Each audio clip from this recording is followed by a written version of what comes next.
Udah, Pak. Sudah, monggo.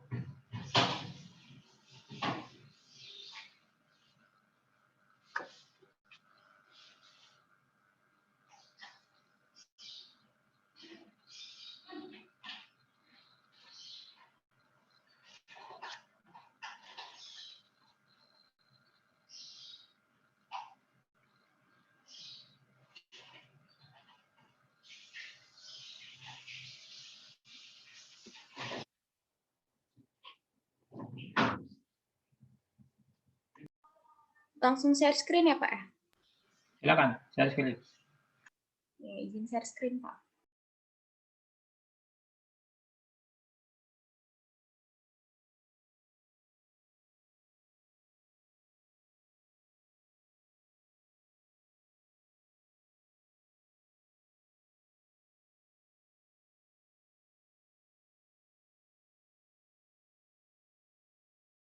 Apakah sudah terlihat share screen-nya?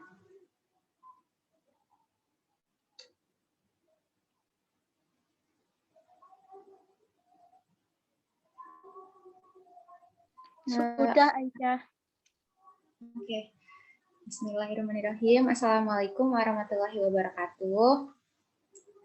Kami dari kelompok 5 hari ini akan mempresentasikan mengenai audit atas persediaan dan pembelian.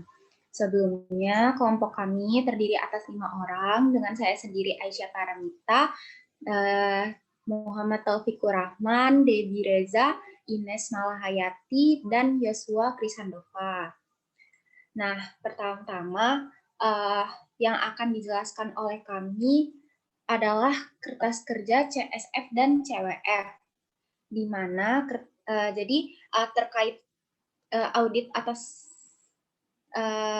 transaksi dan peristiwa juga ini, persediaan dan pembelian, auditor tuh harusnya kan kalau mau melakukan audit harus paham atas pengendalian internal dulu kan.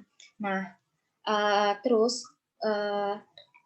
untuk melakukan audit atas pengendalian internal itu, jadi auditor bisa tahu kelemahan atau kelebihan daripada internal control si klien. Nah, untuk kelebihan dari klien nanti akan masuk ke kertas kerja CSF. Terus untuk kekurangan dari klien nanti akan masuk ke kertas kerja CWF. Nah, di sini ada CSF 4 dan CSF 5, di mana CSF 4 ini, CSF dan CWF 4 ini digunakan untuk inventory dan purchase system. Terus untuk CSF 5 dan CWF 5 itu untuk accounts payable yang minggu kemarin. Terus pertama-tama untuk kertas kerja CSF 4. Nah, pertama-tama auditor akan mengajukan beberapa pertanyaan. Di Apple Blossom itu pertanyaan yang diajukan kepada Apple Blossom dari auditor ke klien. Nah, yang pertama di sini pertanyaan ini akan dijawab kemudian yes atau no. Nah, untuk pertanyaan yang dijawab dengan jawaban yes, itu nanti akan masuk ke kertas kerja CSF. Terus untuk pertanyaan yang dijawab dengan no akan masuk ke kertas kerja CWF. Nah, pertama untuk kertas kerja CSF itu apakah perhitungan fisik persediaan dilakukan minimal 1 tahun sekali. Nah, di sini jawabannya iya. Nah, setelahnya auditor akan melakukan test of control terhadap perhitungan fisik tersebut, yaitu mengamati proses uji fisik klien. Terus yang kedua, apakah terdapat pedoman umum untuk perhitungan inventory? Nah, di sini jawabannya yes. Does the company prepare written instruction for inventory counts? Nah, selanjutnya auditor akan melakukan test of control berupa meminta prosedur tertulis untuk uji fisik. Nah, yang ketiga, apakah perhitungan fisik tersebut itu sudah mengikuti pedoman yang telah ditentukan. Nah, di sini kita lihat lagi, di sini dia jawabnya yes. Berarti selanjutnya auditor akan melihat bagaimana proses uji fisik klien. Nah, yang keempat itu apakah persediaan itu ada penjagaan dan pengontrolan yang baik. Nih, are the inventories adequately safeguarded and controlled? Dia jawabnya yes. Selanjutnya, auditor akan mengamati dan melakukan wawancara fungsi penjagaan gudang serta petugas yang melakukan fungsi tersebut. Selanjutnya, pertanyaannya itu apakah laporan penerimaan itu dibuat untuk setiap persediaan yang diterima? Kita lihat di sini. Is a receiving report prepared for all receipt of merchandise? Dia jawabnya yes. Selanjutnya, auditor akan melakukan test of control berupa pemeriksaan kelengkapan dokumen yang dibuat saat menerima barang dari vendor. Terus akan mencari dokumen pendukung catatan transaksi barang masuk. Terus yang keenam, itu apakah pembelian itu dilakukan secara dokumen permintaan yang keberapa sih? Yang keenam ya. Apakah dokumen permintaan pembelian itu digunakan?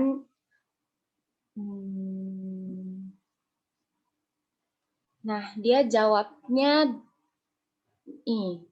Yes, yang ini. Are purchase requisition used? Dia jawabnya yes.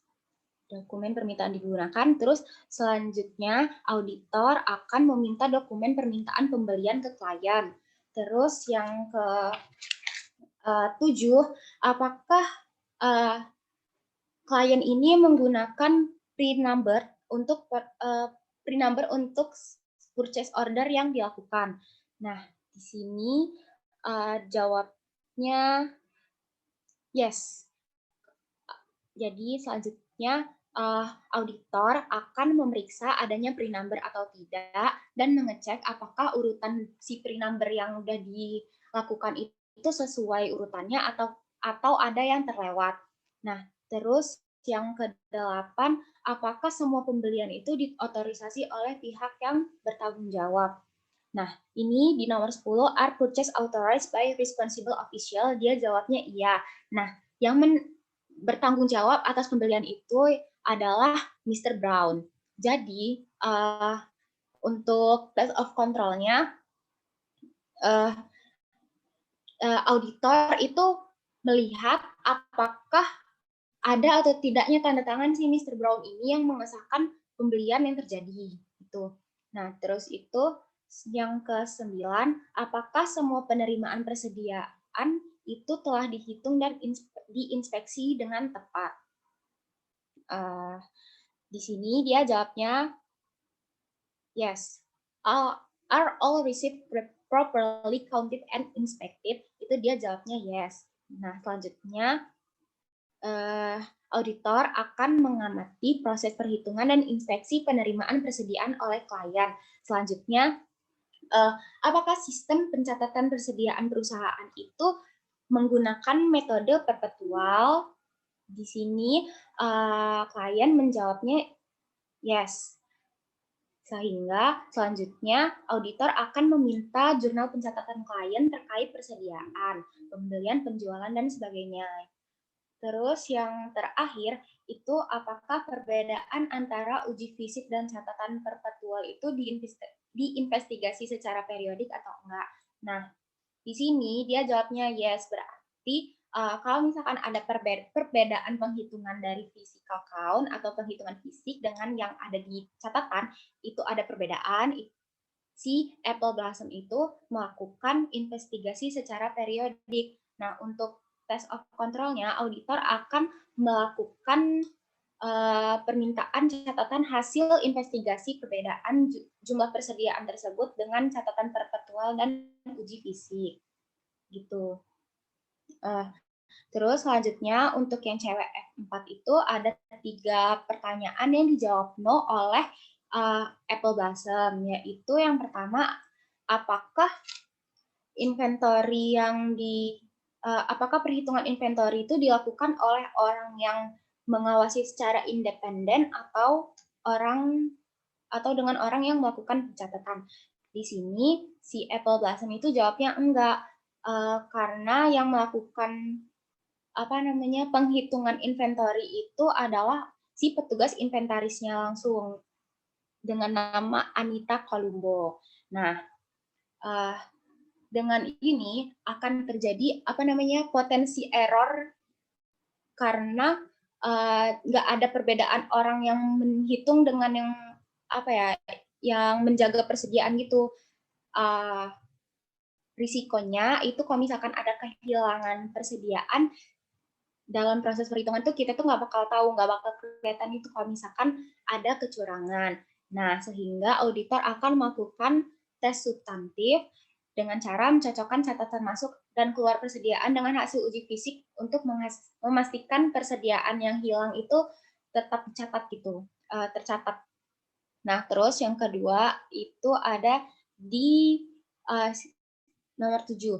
Apakah pembelian itu dilakukan terpisah dari fungsi penerimaan? Nah, dia jawabnya di sini enggak, karena penerimaan dan pembelian itu dilakukan di satu departemen, sehingga akan ada resiko kalau misalkan ada perbedaan antara jumlah yang dibeli dengan jumlah yang diterima, itu enggak akan tercatat jumlah yang seharusnya.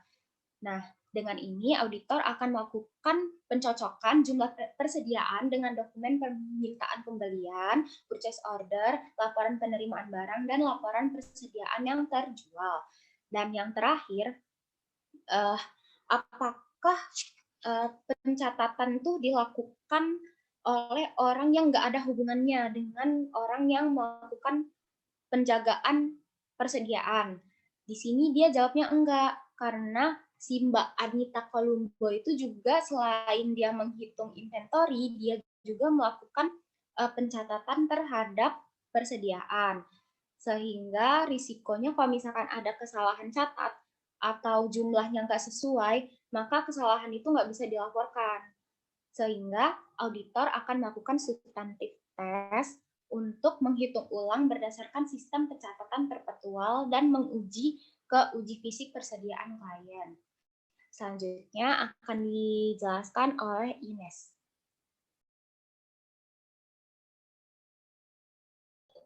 Sebelumnya, apakah suara saya bisa terdengar? Terdengar, Ines. Oke. Selanjutnya, kita sama seperti tadi, berkaitan dengan CSF dan CWF ini berkaitan dengan strength and weakness dari Apple Blossom. Yang CSF 5 ini berkaitan dengan accounts payable. Sebenarnya ini tuh udah dilakukan di minggu lalu ya, terkait accounts payable ini. Yang pertama, strength-nya itu Apple Blossom menerapkan sistem voucher. Sistem voucher ini seperti yang kita tahu kan,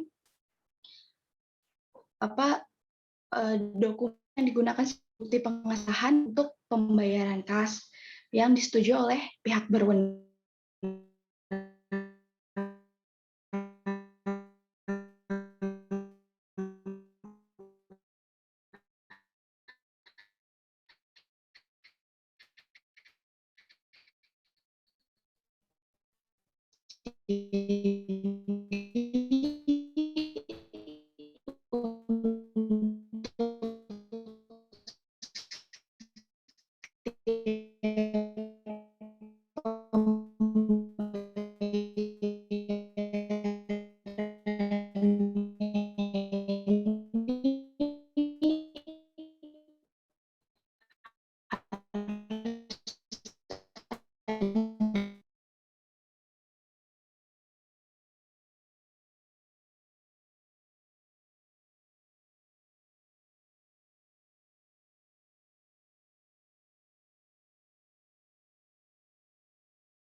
Maaf ya tadi terputus jaringannya.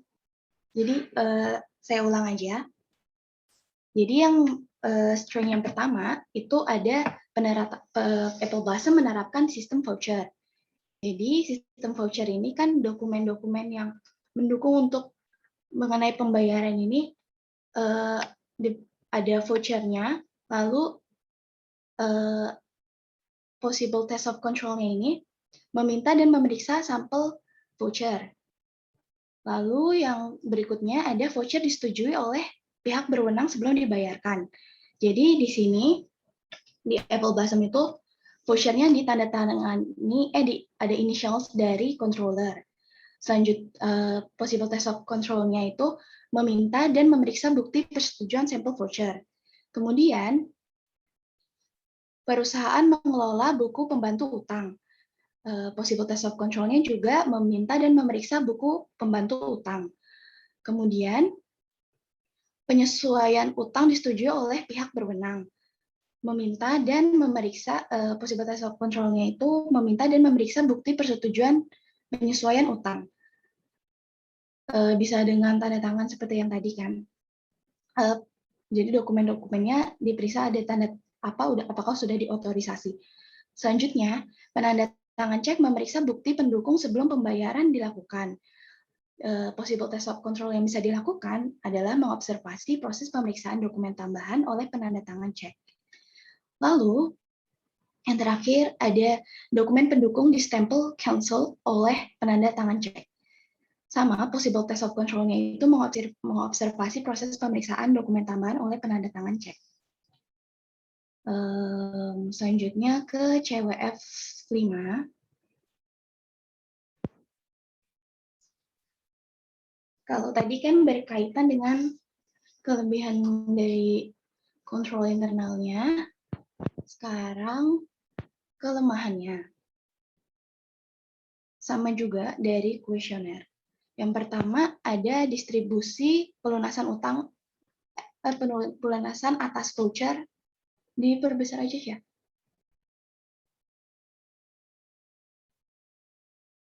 Distribusi pelunasan atas voucher untuk pencatatan yang tepat tidak diperiksa oleh pihak berwenang. Lalu ada kemungkinan errornya, potensial errornya itu terdapat perbedaan jumlah antara yang dibayarkan dan catatan pelunasan utang dagang. Lalu substantif prosedur yang bisa dilakukan oleh auditor adalah memeriksa kesesuaian jumlah di sampel voucher dan dengan catatan pelunasan utang dagang. Kemudian, tidak semua pembelian, persediaan, dan jasa tercatat di voucher register sebelum pembayaran. Potensial errornya terdapat utang dagang yang belum tercatat. Lalu, substantif prosedur yang bisa dilakukan itu ada memeriksa sampel voucher dan menelusuri pencatatannya. Kemudian, ada buku pembantu utang dagang tidak direkonsiliasi secara bulanan dengan saldo utang. Potensial errornya kemungkinan terdapat perbedaan jumlah di buku pembantu utang dagang dan saldo utang dagang. Lalu substantif prosedur yang bisa dilakukannya itu merekonsiliasi buku pembantu utang dan jurnal utang dagang. Selanjutnya agak ke bawah ya.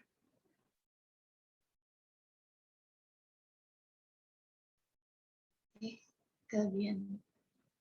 Nah, selanjutnya ada laporan vendor tidak direkonsiliasi dengan buku dagang. Potensial error yang dapat mungkin terjadi bisa ada perbedaan jumlah utang dagang berdasarkan laporan bulanan vendor dengan buku pembantu utang dagang. Lalu substantif prosedur yang bisa dilakukan oleh auditor adalah merekonsiliasi laporan bulanan vendor dengan buku pembantu utang dagang. Kemudian, tidak semua faktor vendor diperiksa terkait ketepatan harga, tambahan, jumlah, dan syarat. Potensial error yang mungkin terjadi terdapat faktor yang tidak tepat, baik itu mengenai harganya, jumlah, syarat, dan tambahannya itu. Jadi, substantif prosedur yang bisa dilakukan oleh auditor adalah memeriksa sampel faktor dan dibandingkan dengan purchase order atau pesanan pembelian. Selanjutnya, tidak ada kejelasan mengenai klaim untuk persediaan yang rusak. Potential error-nya adanya persediaan rusak yang belum tercatat maupun udah dicatat tapi masih salah. Jadi substantif prosedur yang bisa dilakukan oleh auditor adalah mencocokkan sampel faktur dari vendor dengan laporan penerimaan persediaan terkait kualitas dan kuantitasnya. Misalkan kuantitasnya berapa, terus kualitasnya apakah ada yang rusak atau enggak, itu dicocokkan. Lalu yang terakhir, tidak ada pemeriksaan berkala terkait faktur, laporan penerimaan, dan pesanan pembelian yang tidak tepat. Potential error-nya adanya perbedaan jumlah berdasarkan faktur, laporan penerimaan, dan pesanan pembelian. Substantif prosedur yang bisa dilakukan auditor adalah memeriksa ketiga dokumen tersebut, dibandingkan lalu mengirim konfirmasi kepada vendor. Nah, kalau yang terkait accounts payables, ini udah dilakukan di minggu lalu. Untuk minggu ini, kita akan fokus ke persediaan. Selanjutnya, prosedur audit terkait inventory akan dijelaskan oleh Joshua.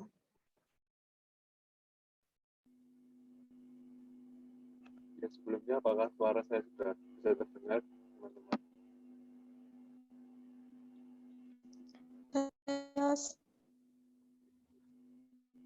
Ya, geser ke atas dulu dong, yang tujuan auditnya.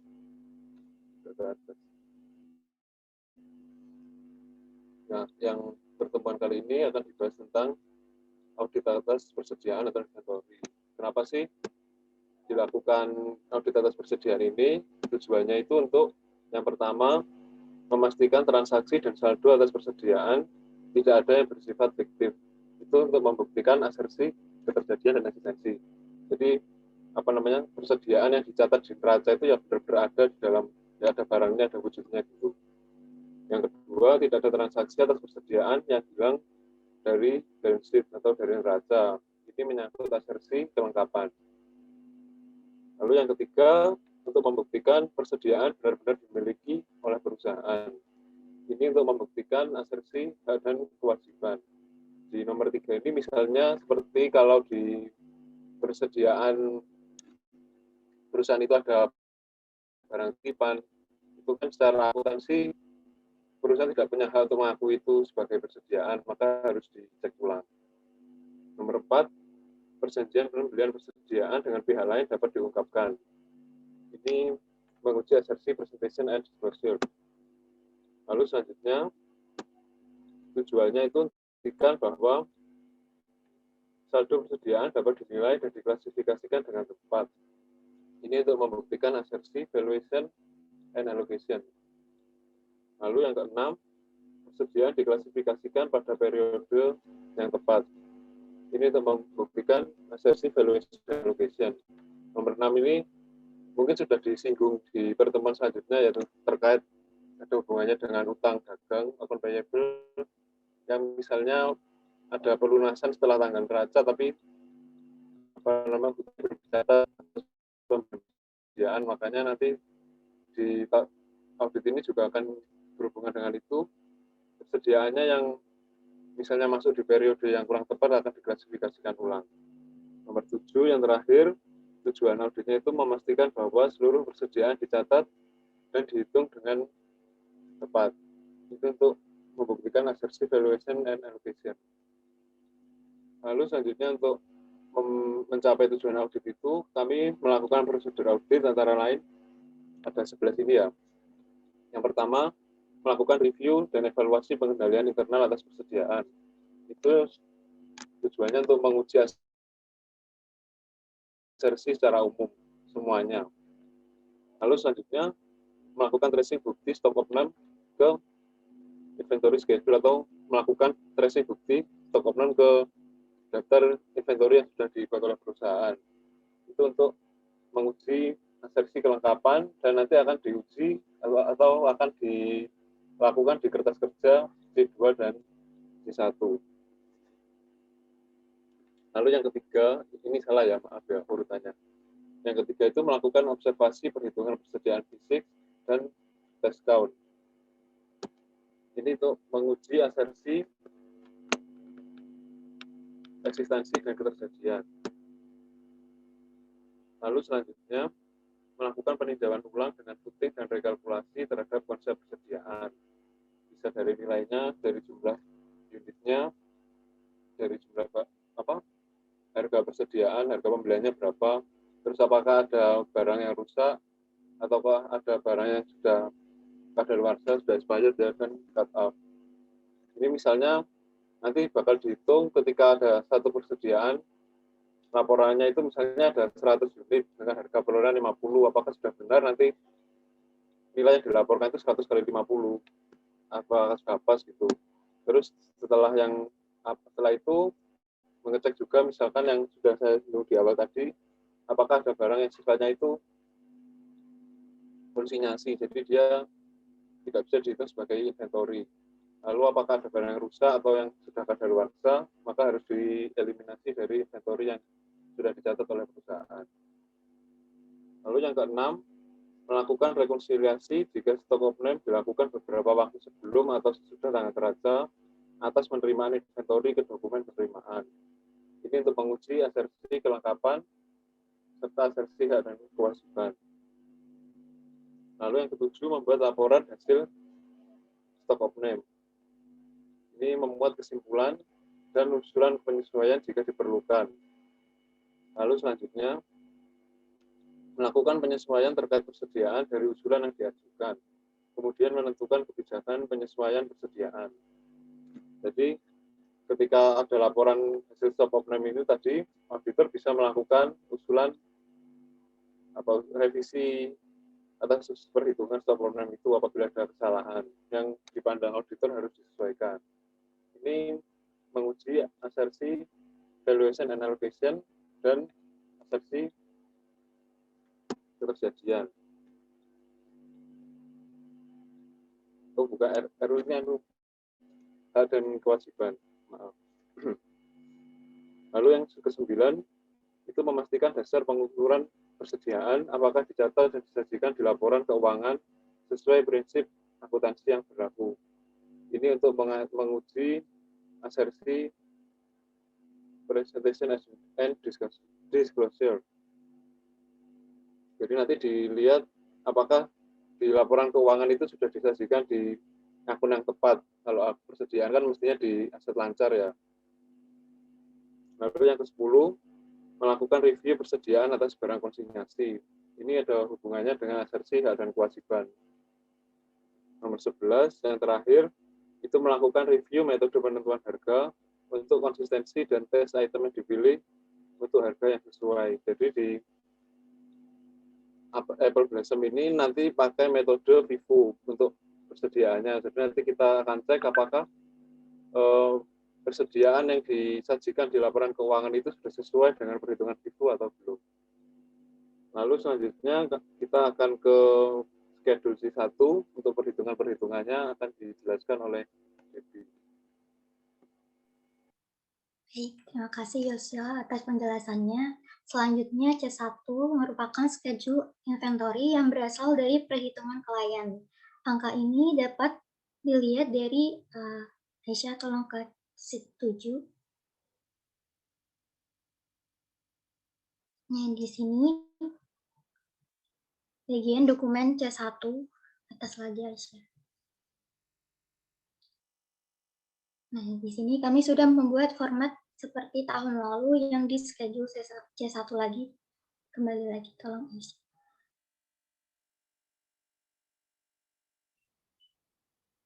Nah, angka-angka ini sudah kami pindahkan.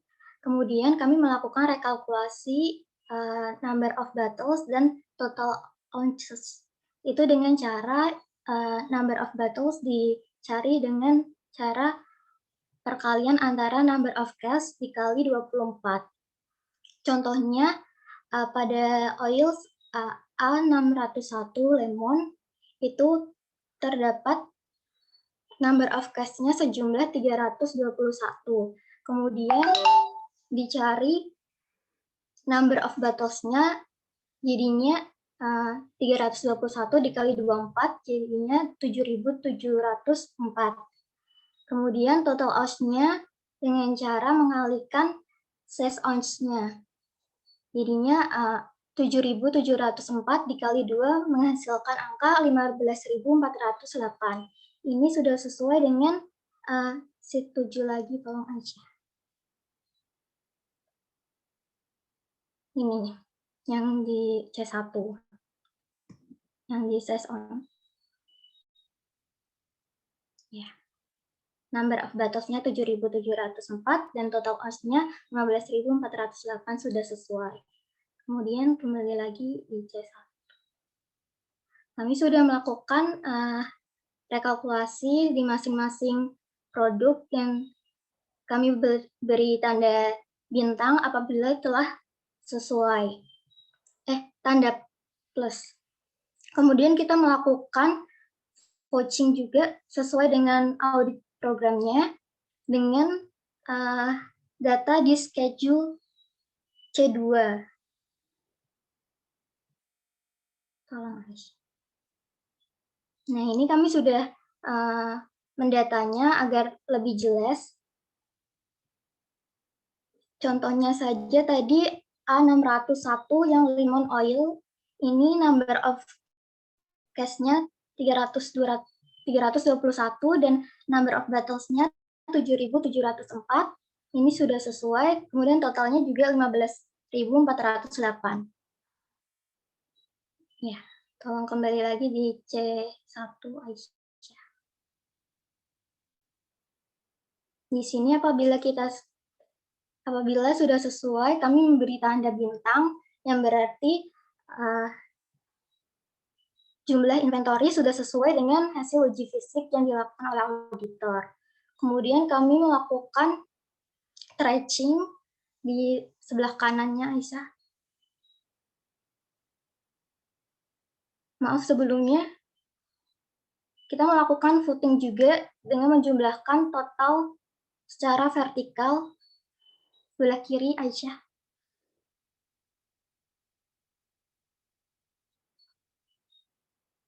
Yang bawah.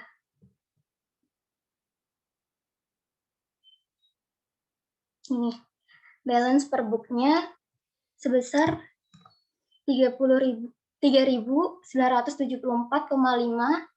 Ini sudah sesuai dengan di sheet 7, Aisyah, maaf. Bawah lagi.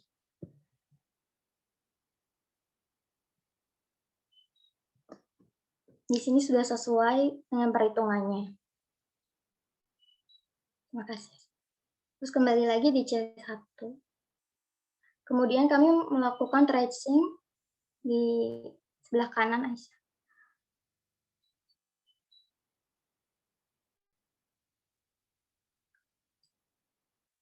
Untuk membuktikan apakah cost per unit ini sudah sesuai perhitungannya dengan menggunakan metode FIFO, yaitu first in, first out, yang berarti inventory yang pertama masuk, yang pertama kali juga yang keluar. Berarti schedule inventory ini menunjukkan hasil akhir inventory yang masih ada di gudang. Berarti menggunakan cost per case terakhir pembelian.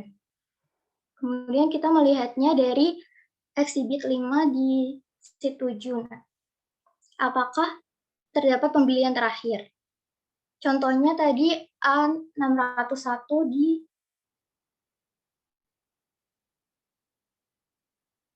ini, ya, bulan 1 di Januari, ya, itu terdapat 600 case, cost per case-nya itu 120,8. Di sini FIFO shipping point, di mana internal control menjelaskan apabila FIFO shipping point memiliki ongkos kirim akan masuk ke dalam cost inventory-nya. Di sini dijelaskan di 129 terdapat ongkos kirim untuk voucher 1,124 dengan cost per case-nya 400. Jadi nanti harus dijumlahkan. Jadi cost per case-nya 124,8, kembali lagi ke kiri lah. Jadi C1, Aisyah. Di sini,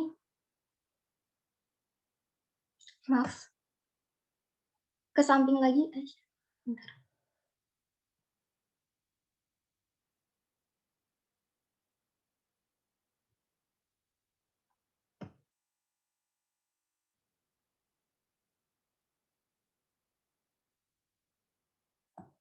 Ke samping kanan Aisyah.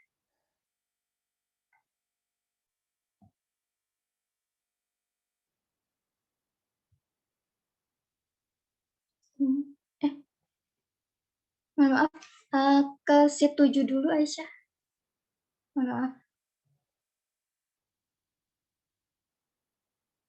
Ini 601 lemon oil. Oh, karena ini dari bawah kan pembelian terakhir, jadi dilihatnya dari bulan Desember. Apakah ada Aisyah di bawahnya lagi?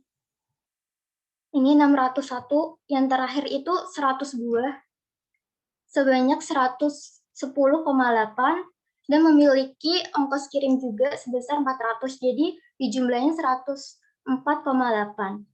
Kembali di C1.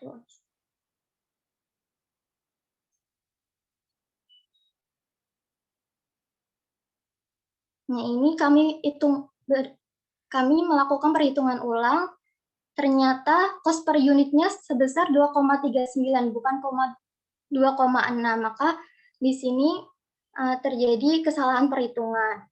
Kemudian di A603, kita lihat lagi di exhibit 5-nya, mulai dari bawah. 602.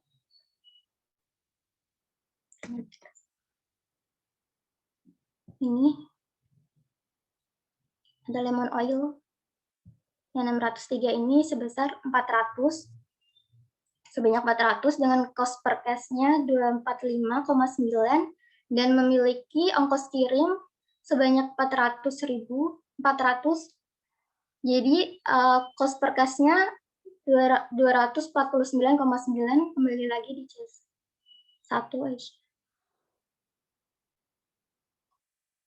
Di sini sudah sesuai, kami hitung. Ternyata benar 2,6 cara perhitungannya, yaitu 249 dibagi 24 dibagi 4.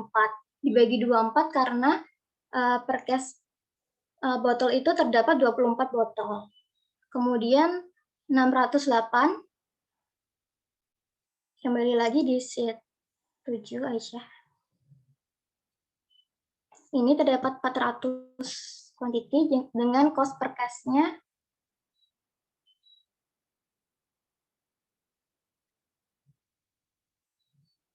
370,4 ditambah 400, jadi 374,4. Kembali lagi.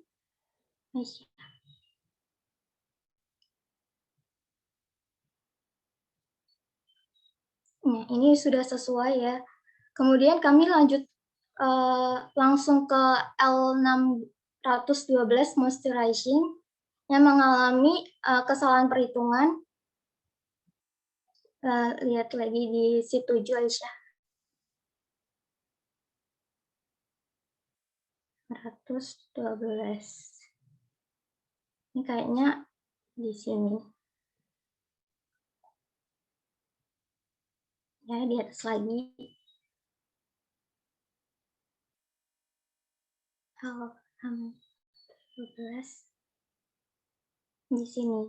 Di bulan Maret terdapat 200 case, cost per case-nya sebanyak 86,4. Kembali lagi. Di sini ada, ya, ini ternyata 200 ini benar 3,6. Tetapi sisa dari inventory yang ada di gudang itu masih ada 620, dan di sini tidak diketahui cost per unitnya, maka kami menggunakan angka dari tahun lalu. Bisa dibuka format tahun lalunya, Aisyah.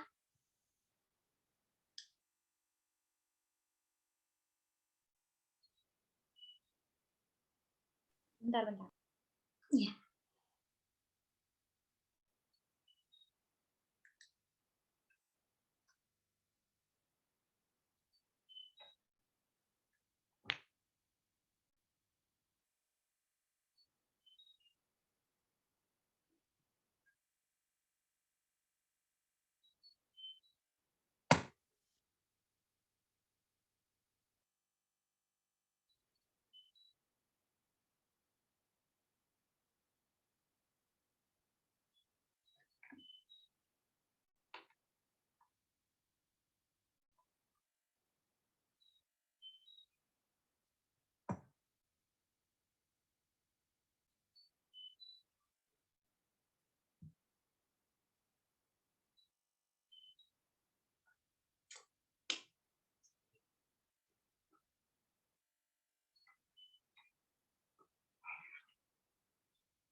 Bentar ya teman-teman, ini agak error share screen-nya.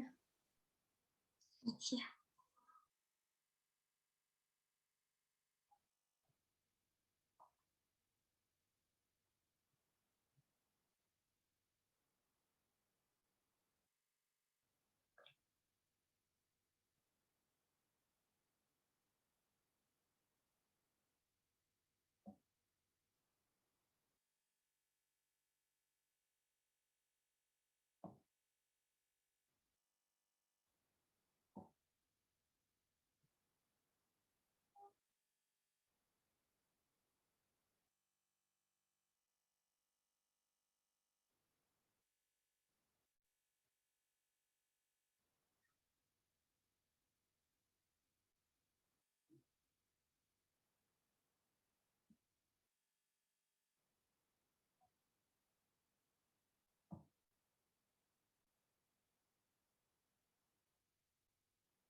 Apakah sudah terlihat, teman-teman?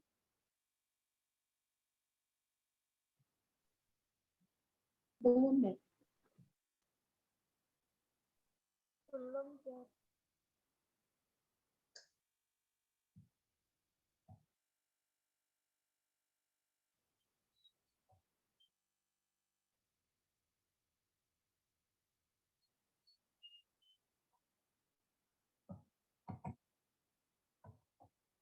Bentar ya, teman-teman. Maaf.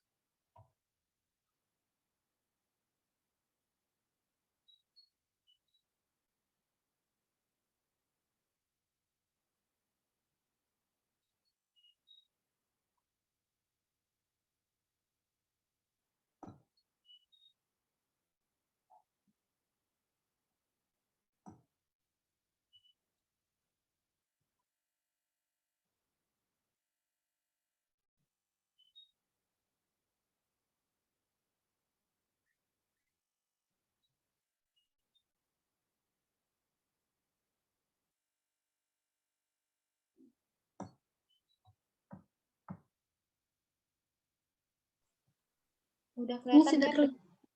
Oke. Yang ini ya, teman-teman. Yang L16 tuh 612 cost per unitnya sebanyak 3, sebesar 3. Kemudian kembali lagi ke kertas kerja.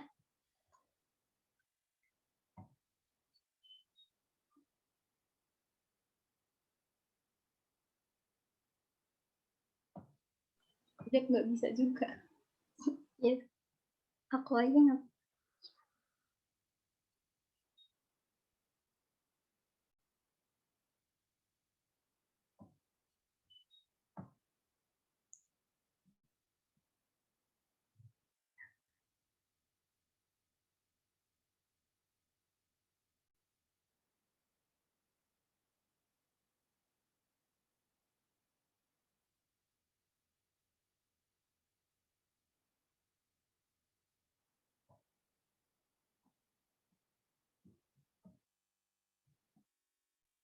Ini kembali lagi. Kemudian karena ada kesalahan perhitungan di A601 dan L612, jadi balance per auditnya berbeda, yaitu menjadi 743,550. Nah, ini terdapat juga kesalahan dari minggu lalu, adjustment di asesmen 8 sebesar 33.840. Kemudian kami mengusulkan jurnal penyesuaian sebagai berikut. Jurnal penyesuaian pada A601 Lemon ini berupa COGS pada inventory karena angka ini menunjukkan overstated dari 2,6 menjadi 2,39, sehingga mengurangi inventory. Sebanyak 1008 ini didapat dari 100 dikali 2,6 dikurangi 2,9 harga yang telah kita perhitungkan, kemudian dikali 24 botol, dikali 2 itu banyaknya ses ounce ini, sehingga mendapat 1008. Kemudian untuk L612 ini sama dengan A601, yaitu COGS pada inventory sebesar 8.928.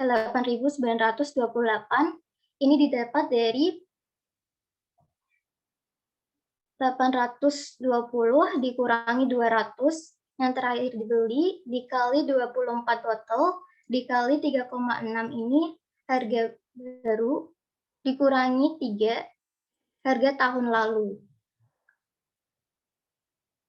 Jadi hasilnya 8.928. Kemudian dilanjutkan oleh Yosua.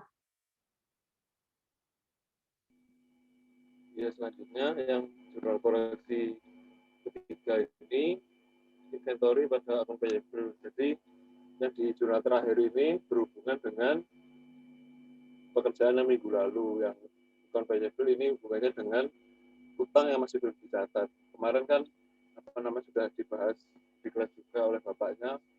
Kalau ada pembayaran setelah tanggal teraca, tetapi di daftar utang itu tidak ada, maka harus diakui. Maka itu indikasi bahwa sebenarnya itu ada utang yang tidak dicatat di periode sebelumnya. Nah, jadi yang di terakhir ini kita mengakui bahwa di tahun 2003 itu ada pembelian inventory sebesar 33.440 ditambah dengan biaya angkut sebesar 440 sebesar 440 sehingga menjadi 3840. Nah, kenapa kok inventory biaya angkutnya itu dimasukkan atau dikapitalisasi ke inventory? Karena ya itu sesuai kebijakan perusahaan. Dan mungkin kalau teman-teman ingat biaya perolehan suatu aset itu kan termasuk biaya sampai aset tersebut siap untuk digunakan. Jadi biaya angkut ini juga bisa dikapitalisasi ke inventory. Lalu selanjutnya ke schedule utamanya, yaitu schedule C untuk inventory. Bisa digeser.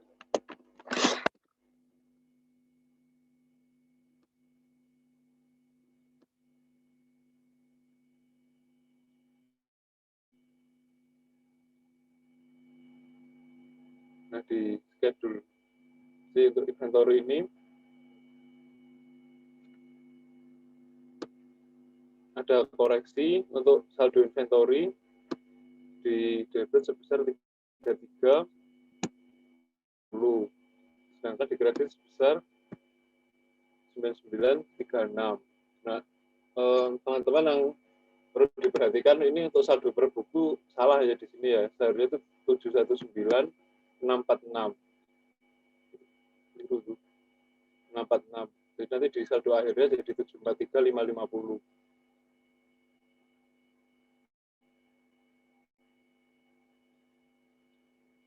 Nah, selanjutnya untuk harga pokok penjualan atau COGS-nya itu ada penyesuaian ditambah sebesar 15.480. Jadi 1.757.983. Nah, untuk jurnal penyesuaiannya itu sebenarnya ada 3. Yang terakhir ini nanti, ini karena filenya revisi ya, tadi yang ada error itu jadi nggak kesimpan. Jadi yang terakhir itu ada jurnal COGS pada inventory sebesar 9.936. Ketikkan aja deh manual biar bisa mengikuti. Itu ada jurnal penyesuaian COGS pada inventory.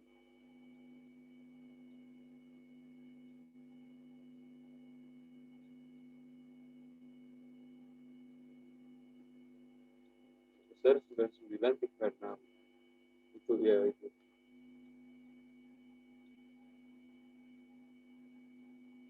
Nah, saldo 9936 ini asalnya dari perhitungan yang di tabel di schedule C1 tadi yang sudah dihitungkan oleh Devi, yaitu selisih antara catatan persediaan perusahaan dengan laporan hasil cek fisik atau stock of name-nya.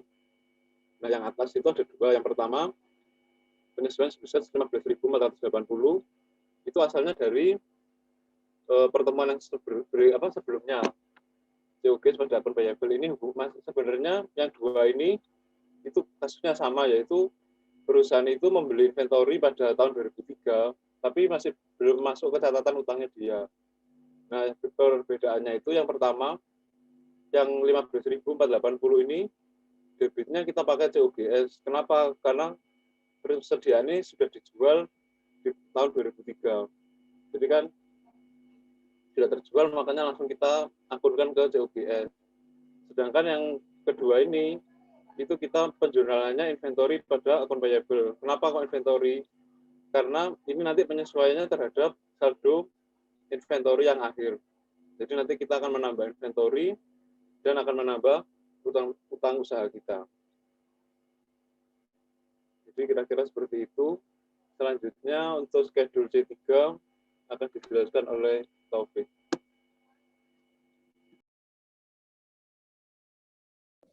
Oke, di sini saya akan menjelaskan C3 yang berisi memo. Perhitungan persediaan dilakukan pada 1 Januari 2004 dan pada waktu itu pabrik ditutup. Kami melakukan peninjauan atas instruksi persediaan klien dan personel klien. Selanjutnya mencatat jumlah pengujian pada C2 tadi yang by auditor untuk kemudian melakukan tracing persediaan harga akhir. Persediaan itu rapi dan tetap baik sehingga dapat dilakukan perhitungan yang akurat. Pabrik dibagi menjadi 2, yaitu main storeroom dan shipping dock.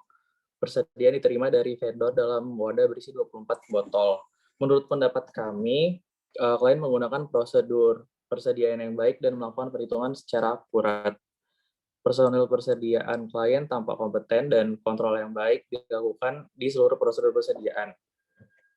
Pengiriman persediaan terakhir diterima pada 30 Desember 2003 dari Fruit Sense. Itu sudah termasuk dalam jumlah persediaan dan tidak ada persediaan yang rusak. Sekian presentasi dari kami. Mungkin ada teman-teman yang ingin bertanya, dipersilakan. Terima kasih.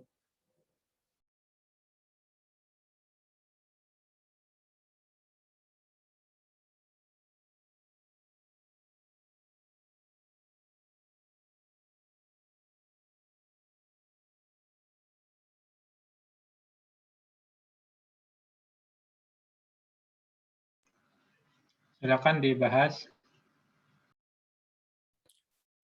Tes. Izin bertanya.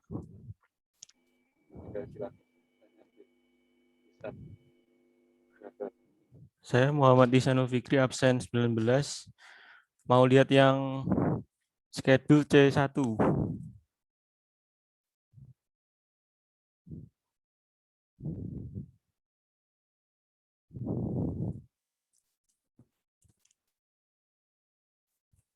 yang atas. Nah, yang bagian total oils itu kan di buku kasus itu jumlahnya sebesar 169.038. Nah, itu kenapa kok totalnya 169.037? Begitu. Terima kasih.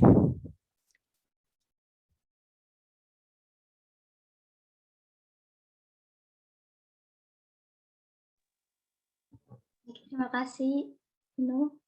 Hisham, kami langsung menjawab saja. Di sini perbedaannya hanya satu, itu dikarenakan perbedaan koma saja, Ihsan. Gimana, Ihsan? Sebenarnya di sini sudah sesuai. Ya. Nah, kalau gitu gimana? Misalkan di buku sebesar 169.038, sedangkan di perhitungan ternyata segitu. Itu kira-kira kita harus ikut yang mana nih? Yang sesuai bukunya atau di perhitungannya? Begitu. Meskipun selisih satu gitu, gimana? Menurut kami sesuai buku karena kesalahannya masih material. Begitu, Ihsan. Oh, berarti harusnya 169.038 ya? Ya. Oh iya. Terima kasih, Ihsan. Iya. Terima kasih juga, Debbie. Apakah ada yang bertanya lagi? Izin bertanya? Iya. Baik, terima kasih kesempatannya. Saya ingin bertanya terkait dengan uji fisik perhitungan persediaan. Nah, kalau di sini kan kasusnya Apple Blossom, auditor itu melakukan perhitungan persediaan pada tanggal 1 Januari tahun 2004. Artinya itu dia melakukan perhitungannya dekat dengan tanggal pelaporan ya, tanggal 31 Desember. Nah, itu kan ini perhitungan persediaannya boleh nggak sih dilakukan misalnya jauh setelah tanggal pelaporan keuangan. Nah, kalau misalnya setelah agak jauh dari tanggal pelaporan keuangan, itu nanti yang dilaporkan oleh yang dilaporkan seperti yang terdapat pada C1 tentang hasil perhitungan persediaan itu per tanggal perhitungannya atau per tanggal neraca gitu. Terima kasih.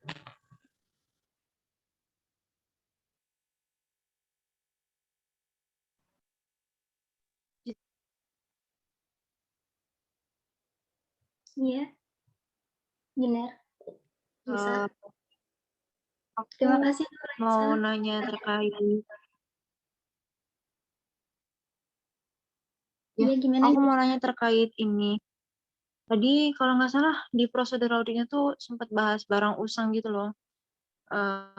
Kita pernah ingat nggak sih yang kita pernah bahas kalau di perusahaan manufaktur itu yang kalau barang usang itu dikategorikan jadi 3 itu, yang scrap, spoilage, sama produk yang nggak terjual itu, yang udah melalui tahapan LCNRV. Ingat nggak?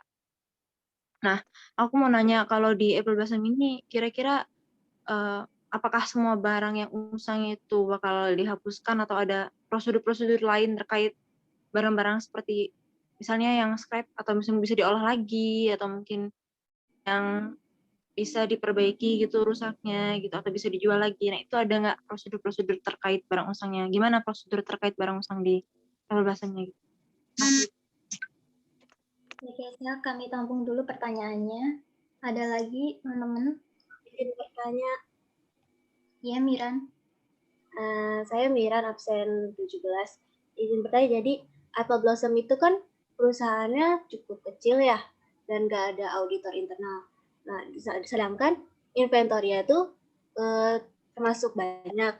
Kalau misalnya Apple Blossom itu mengalami kecelakaan atau apa gitu, terus catatan terkait inventory-nya tuh hilang.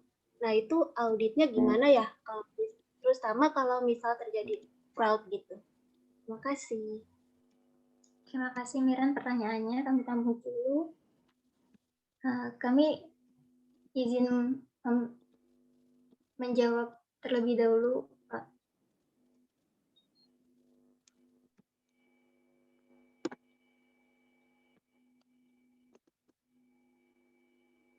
saya izin menjawab pertanyaannya Yusra tadi ya, yang terkait barang yang sudah rusak, yang kayak scrap atau lain-lainnya. Yang pertama itu kan konteksnya Yusra mungkin dibahas dulu waktu kita semester 3 atau semester 4 ya, yang cost accounting. Nah, tapi kan yang perlu diingat, yang dibahas di audit ini Apple Blossom itu kan sebenarnya dia cuma kayak distributor aja gitu. Dia bukan manufaktur, dia istilahnya itu beli parfum nanti dikemas dijual lagi gitu kan.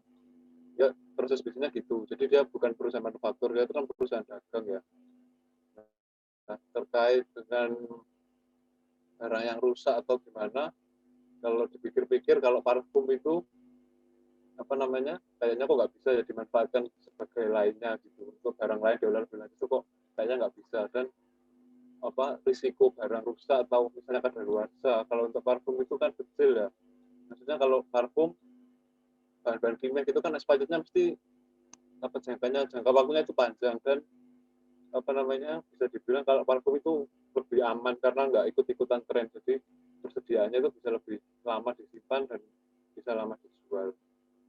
Dan seandainya misalkan ada yang rusak atau tidak bisa dijual, mungkin tempatnya di gudang itu bocor atau gimana ya, mungkin lebih pas kalau untuk tes Apple Blossom ini ya kita eliminasi dari inventory aja di bagian isian, biar jadi net realizable value tadi di inventory yang dilaporkan.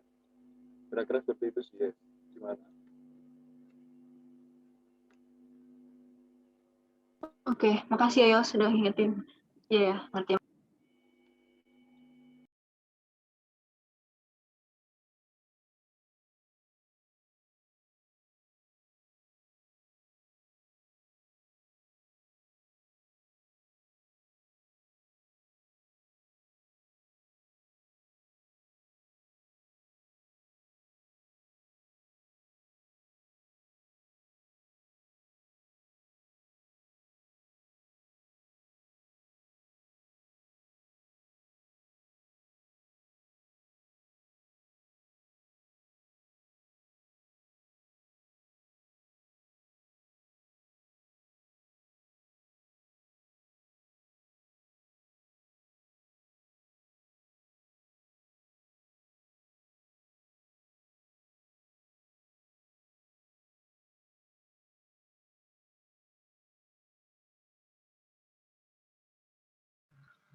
Bisa bertanya lagi?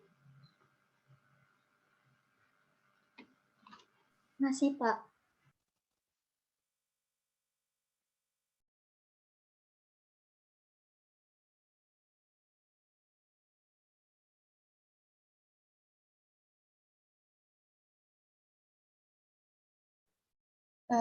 Izin menjawab yang tadi pertanyaan mengenai stok opnam, apakah boleh dilakukan? Misalkan tadi kan contohnya di tanggal 1 Januari, di mana kalau di tanggal lain. Nah, menurut kelompok kami, untuk stok opnamnya ini bisa dilakukan dari sekitar 1 sampai 10 hari setelah tanggal neraca. Lalu untuk yang dilaporkannya per apa gitu, tetap per tanggal neraca. Menurut kelompok kami sih demikian ya. Saldonya tetap per tanggal neraca. Baik, terima kasih Ines dan teman-teman kelompoknya. Iya. Terus aku juga mau menjawab pertanyaan dari Miran yang masalah pencatatan inventory hilang tadi itu kan. Kalau misalnya yang hilang itu bisa melakukan prosedur audit yang kelima tadi, melakukan peninjauan ulang dengan footing dan rekalkulasi terhadap konsep persediaan. Tadi sama kayak dijelasin sama Yosua, kalau misalnya Apple Blossom itu kan dia bukan yang memproduksi gitu kan, dia membeli. Jadi kita juga bisa melihat dari mana aja dia belinya gitu, daftar pembeliannya gitu kan, kita bisa lihat juga sama yang udah dijual itu berapa banyak kan gitu. Terima kasih. Makasih jawabannya Taufik. Iya, sama-sama Miran.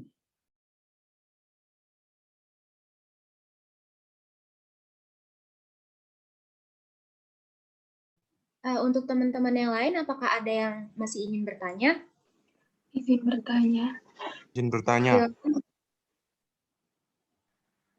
Zulfa dulu, baru Yusril ya. Oke. Izin bertanya terkait audit program inventory. Kondisi COVID sekarang kan pastinya akan membuat banyak pembatasan dan penyesuaian terhadap prosedur audit yang akan dilakukan. Nah, terkait dengan kondisi tersebut, bagaimana sih respon auditor terhadap program audit yang akan dilakukannya, sehingga tetap memperoleh bukti audit yang cukup dan tepat. Seperti misalnya, apakah ada alternatif lain yang dilakukan auditor selain menghadiri penghitungan fisik secara langsung untuk mengetahui persediaan klien yang ada. Seperti itu.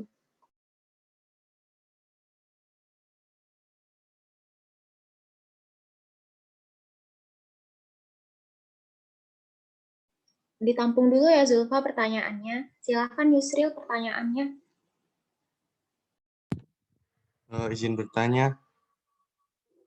Jadi untuk menentukan CSF dan JWF itu apakah selalu kriterianya pakai internal kontrol perusahaan atau ada kriteria lain gitu yang bisa dijadiin strength atau weakness-nya?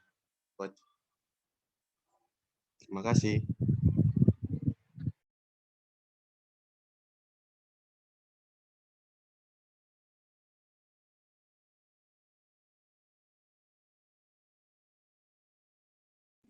Yusril bisa ulang sekali lagi nggak?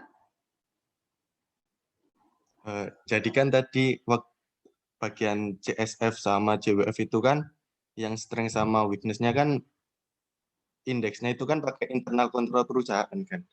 Nah, itu apa ada kriteria lain selain internal kontrol perusahaan yang bisa dipakai buat nentuin strength sama weakness-nya itu sendiri? Itu aja. Oke, terima kasih. Satu pertanyaan lagi untuk sesi yang ini.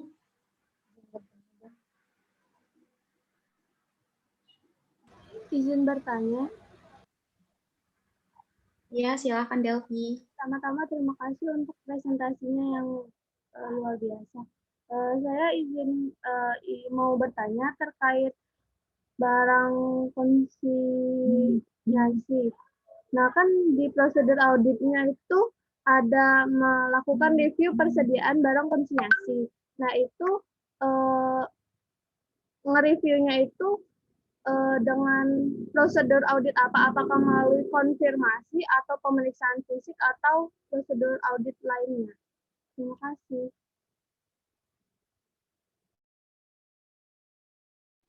Oke, teman-teman ditampung dulu ya pertanyaannya. Kami minta waktu sebentar untuk berdiskusi. Terima kasih.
Saya izin menjawab pertanyaannya Delphi tadi yang tentang barang konsinyasi ya, itu cara reviewnya bagaimana. Jadi setahu saya itu kalau ada konsinyasi, misalnya Apple Blossom ini nanti dititipi sama perusahaan lain ya, perusahaan platform lain, jualan barangnya dia pakai tokonya si Apple Blossom. Nah, harusnya waktu ada penjualan konsinyasi itu kan di awal ada perjanjian ya, misalnya aku titip nih, misalnya 10 lusin kardus atau 10 pak barang ini dengan kode ini, itu kan ada laporannya. Nah, nanti auditor itu bisa mereview dokumen itu, dokumen penerimaan konsinyasi itu. Lalu kita bisa cekkan ke gudangnya klien kita, gudangnya si Apple Blossom ini. Kalau misalnya nanti di gudang itu ada barang-barang yang termasuk di laporan konsinyasi itu, kita harus eliminasi. Karena sebenarnya itu kan bukan hak kita untuk mengakui penjualan ya. Kalau di akuntansi AKM dulu, konsinyasi itu yang berhak kita akui itu cuma itunya apa namanya, kayak komisinya itu loh, komisi penjualan, misalnya setiap penjualan satu produk kita dapat komisi 5%, nah itu yang boleh kita akui kan. Tapi untuk persediaan sama penjualannya itu bukan hak kita untuk mengakui. Kalau katanya Devi tadi apakah bisa pakai konfirmasi, ya mungkin bisa kita bersurat ke perusahaan yang menitipkan itu, apakah benar menitipkan barang itu ke Apple Blossom. Tapi rasanya kalau dengan bukti dokumen penitipan itu tadi, lalu kita cross check ke persediaan yang ada di gudang, itu sudah cukup sih. Gimana, Del? Misalkan kalau barang Apple Blossom-nya yang dititipkan ke perusahaan lain, berarti nggak perlu konfirmasi juga atau gimana? Misalkan dibalik, kan kalau yang tadi kan barang perusahaan lain yang dititipkan ke Apple Blossom. Nah, kalau sebaliknya barang Apple Blossom yang dititipkan perusahaan lain itu gimana reviewnya? Berarti kalau barang kita yang dititipkan itu kan berarti menjadi hak kita kan. Sebenarnya ya nggak masalah sih. Kan mau dititipkan atau enggak kan, misalnya barang kita dititipkan ke perusahaan sebelah ya, itu kan secara akuntansi inventory itu milik kita gitu loh. Yang jadi masalah di sini itu kan ketika kita dititipi barang oleh orang lain, terus kita mengakui inventory itu kan ya nggak boleh. Karena ya memang bukan hak kita untuk mengakui. Tapi kalau kita nanti menitipkan barang ke orang lain, ya itu nggak apa-apa kita akui di inventory kita, karena itu memang hak kita.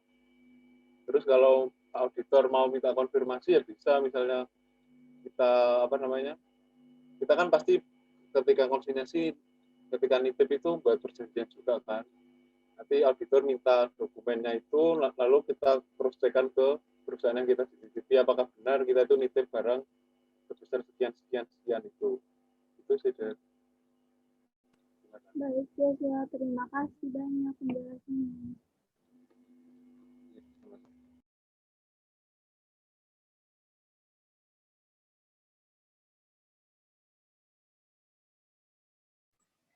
Izin menjawab pertanyaannya Yusril. Tadi apakah untuk kertas kerja CSF dan CWF itu harus menggunakan internal control perusahaan gitu ya? Nah, jadi menurut kelompok kami itu kan tadi kalau misalkan yang tadi itu kan digunakan kuesioner ya. Nah, kuesioner yang dijelasin itu yang diajukan kepada klien itu tuh sudah memenuhi standar-standar daripada pengendalian internal. Nah, terus itu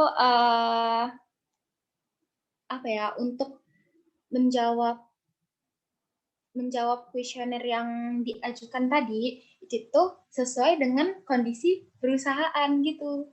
Jadi ya tentang internal kontrol perusahaan gitu, nggak pakai perusahaan-perusahaan lain gitu loh. Jadi di kuesioner ini itu sudah mencakup tentang pengendalian internal kontrol yang baik gitu. Nah, kenapa pakai kuesioner? Karena di buku kan pakainya kuesioner. Selain pakai kuesioner, kita bisa pakai observasi gitu, observasi langsung. Yusril, gimana? Ya, terima kasih Aisyah. Iya, sama-sama.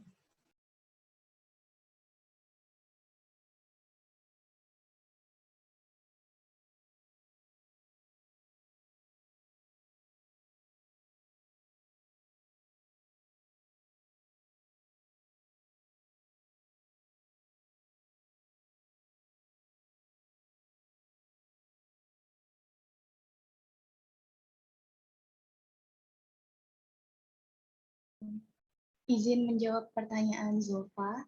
Tadi kan mengenai pemeriksaan persediaan gimana yang dilakukan kalau di masa pandemi ini yang harus social distancing dan lain-lain. Sebenarnya ini juga dulu sebenarnya kita udah pernah menjawab diskusi pertanyaan sama di AKSK ya. Jadi tergantung kebijakan dari kliennya. Ada yang perusahaan yang sama sekali selama pandemi ini mungkin tidak menerima tamu dari luar gitu. Jadi kalau sama sekali nggak menerima orang dari luar itu, kita auditor bisa melakukannya dengan video conference gitu. Jadi ketika yang menghitung itu si dari pegawai dari kliennya ini. Lalu kalau atau misalkan emang perusahaannya si kliennya ini kebijakannya boleh orang dari luar, yang penting melakukan mengikuti protokol kesehatan, itu tergantung sih. Tapi yang jelas fleksibel dengan kebijakan perusahaan. Tapi kalau akhir-akhir ini sih sepertinya boleh ya datang, yang penting mengikuti protokol kesehatan.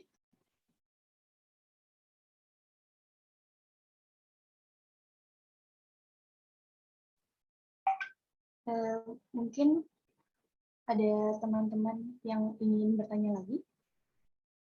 Izin bertanya. Ya, silakan. Kan audit persediaan ini kan pasti membutuhkan waktu yang lama ya, karena auditor juga harus cek fisik atau stock of none. Nah, menurut kalian gimana caranya auditor itu dapat mengefektifkan audit persediaan ini? Jadi biar nggak mengambil waktu yang terlalu lama juga gitu. Terima kasih.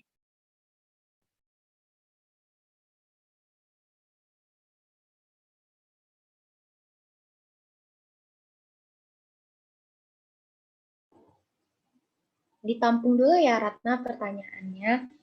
Untuk teman-teman yang lain ada yang ingin bertanya? Izin bertanya. Ya Riki, silakan. Aku pengen nanya, kan ini kan kita pakai perpetual method ya. Gimana nggak wajib buat melakukan stock of name, tapi maksudnya bisa melakukan stock of name untuk efektivitas itu. Cuma karena di sini kan kasusnya bahwa si Apple Blossom ini nggak punya independen buat ngitung si stock of name ini, tapi pakai si inventory clock-nya langsung. Jadi menurut kamu as an auditor itu kamu menyarankan untuk melakukan stock of name walaupun itu bakalan ada fraud dari inventory clock-nya itu sendiri, atau kamu menyarankan untuk jangan pakai stock of name gitu, karena ini juga kita pakai economic order quantity software juga kan, yang mana kalau ketepatan perhitungan dari inventory masuk keluar itu juga udah pasti gitu. Menurut kamu gimana?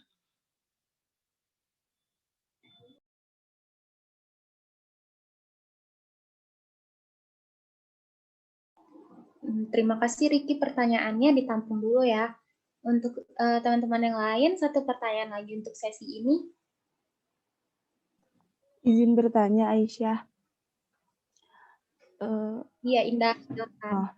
Di schedule yang C1 by klien kan itu kalian ada bikin jurnal yang di bawah, di terakhir yang jurnalnya, nah yang 33840 kan di sini dibilangnya sudah berdasarkan adjustment di assignment 8 kan. Nah, tapi ini kalian bikin lagi kan ya, sekarang penyesuaian juga dilakukan Mana sih? Bisa ditambah dengan biaya angkut sebesar 440 sehingga 33.840. Nah, kan di assignment 8 itu kita sudah bikin inventory pada AP 33.440 kan. Nah, kenapa di sini kalian bikinnya 33.840 lagi gitu. Jadi kan nanti kan kalau misalkan di akhir kan dikumpulin nih journal adjustment-nya. Kalau gitu nanti bakal ada double itu nggak sih? Soalnya kan seharusnya mungkin bukannya yang biaya angkutnya aja gitu yang di jurnal, karena kan yang 33.440 udah di assignment 8 gitu. Oke, terima kasih Indah. Teman-teman, kami minta waktunya sebentar untuk berdiskusi ya. Terima kasih.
Bisa menjawab pertanyaan Ratna. Sebaiknya menggunakan sampling seperti ini, melakukan uji fiksi dan observasi data yang berhubungan atas inventory of NAM dengan cara sampling Ratna. Jadi, memperkirakan yang sering keluar masuk barangnya, sehingga memperpendek waktunya. Gimana Ratna? Boleh diulangi penjelasannya, Dek? Jadi menggunakan metode sampling. Kita mengambil sampling barang yang sering keluar masuk untuk mempersingkat audit cek uji fisiknya. Itu Ratna. Oke, terima kasih Debbie. Terima kasih Ratna pertanyaannya.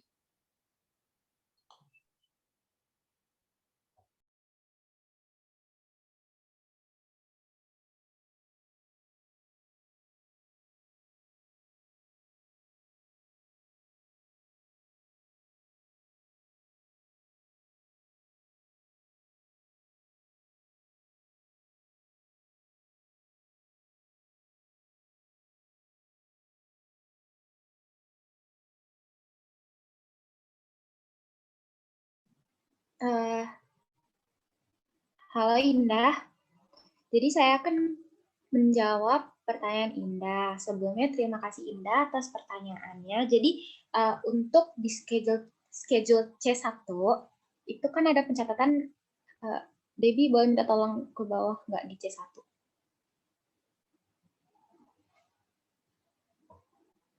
Nah, ini kan ada pencatatan inventory pada account payable sebesar 33.840, di mana di minggu lalu itu sudah di jurnal inventory pada account payable sebesar 33.440. Benar kan, Indah? Iya, Syah. Nah, pertanyaannya kenapa dicatat lagi sebesar segitu? Apakah nggak takut nanti double entry gitu kan? Nah, dari kelompok kami itu asumsinya pencatatan yang minggu kemarin itu belum dicatat karena ini dijadiin satu sama si biaya angkutnya gitu. Makanya di sini kami asumsikan pencatatannya digabung inventory pada account payable sebesar 33.840 gitu, Indah. Tapi sorry. Tapi kalau misalkan dengan asumsi udah dicatat di assignment 8, itu kami catatnya inventory pada account payable sebesar 440 saja. Apakah Indah bisa diterima, Indah? Oke, Syah. Bisa. Makasih ya. Banyak, Indah.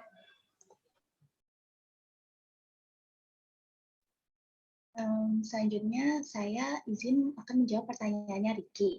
Tadi kan pertanyaannya Apple Blossom ini kebijakannya perpetual dan ada software tentang pokoknya yang persediaannya itu kenapa, terus apakah masih perlu dilakukan stock of none?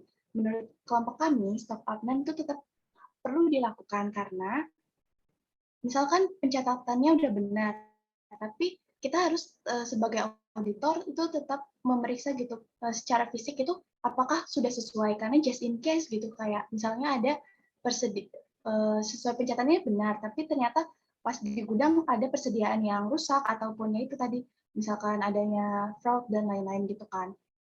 Intinya sebagai auditor kan ada yang namanya professional skepticism ya, jadi kita nggak bisa percaya gitu aja sama pencatatannya. Jadi stock of name menurut kelompok kami tuh tetap perlu dilakukan. Gitu. Mungkin seperti itu. Apakah? Mungkin saya koreksi yang pendapat si siapa Ricky ya. Jadi jadi kalimatnya jangan bilang bahwa kalau perusahaan menggunakan perpetual kemudian tadi bilang tidak wajib stock of name atau gimana gitu ya. Mungkin kalimatnya jangan seperti itu. Intinya kalau misalnya perusahaan menggunakan metode perpetual, mestinya gitu ya, saldo persediaan itu berangkat dari data di sistem dulu.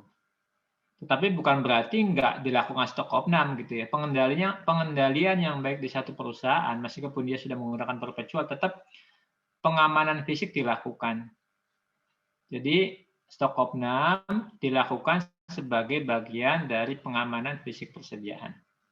Nah, adapun auditor, apakah perlu melakukan stock of none atau tidak? Maka pendekatannya adalah dilihat dulu pertama dari sisi pengendalian. Bagaimana pengendalian di perusahaan itu apakah berjalan dengan baik atau tidak. Salah satu indikasi bahwa pengendaliannya baik adalah perusahaan secara berkala melakukan stock of none barangnya meskipun menggunakan perpetual. Tujuannya apa? Tujuan memastikan bahwa barang tercatat itu secara fisik aman dan ada gitu ya. Jadi tolong tadi Ricky jangan salah persepsi, nanti kalau misalnya udah perpetual nggak perlu ngitung, itu salah itu.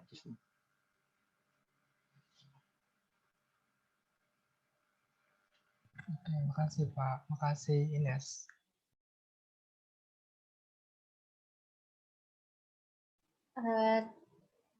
Terima kasih Pak atas tambahannya. Untuk teman-teman yang lain ada lagi yang ingin bertanya?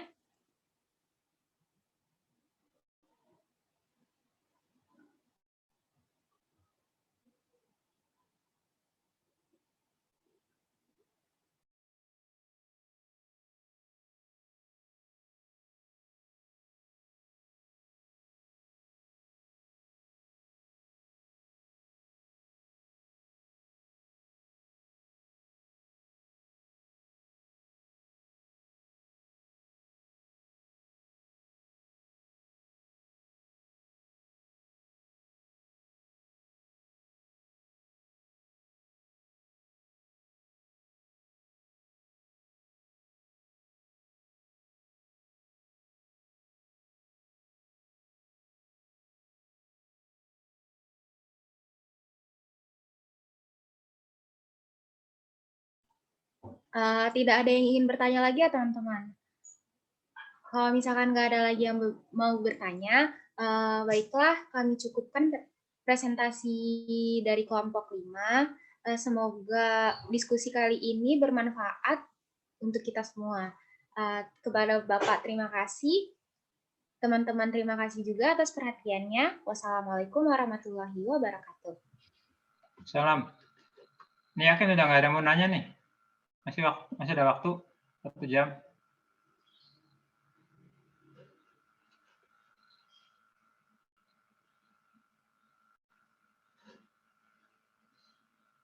Oke, kalau nggak ada bertanya, mungkin kita akhiri saja kuliah hari ini ya. Kuliah ini kuliah terakhir. Selamat berlibur, selamat berlebaran bagi yang merayakan. Kemudian untuk kelas berikutnya tanggal berapa?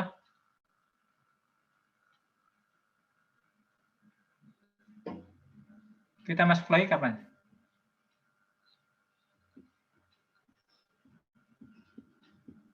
Oh, ada ingat ya udah. Tanggal berapa? 26 ya. Oke. Berarti pas kelas 26 kita kuis ya. Oke, kita akhiri hari ini. Selamat berlibur, selamat berpuasa. Assalamualaikum warahmatullahi wabarakatuh. Salam sehat selalu buat kita semua. Waalaikumsalam warahmatullahi wabarakatuh. Terima kasih, Maaf dan Pak. baik. Terima kasih, Pak.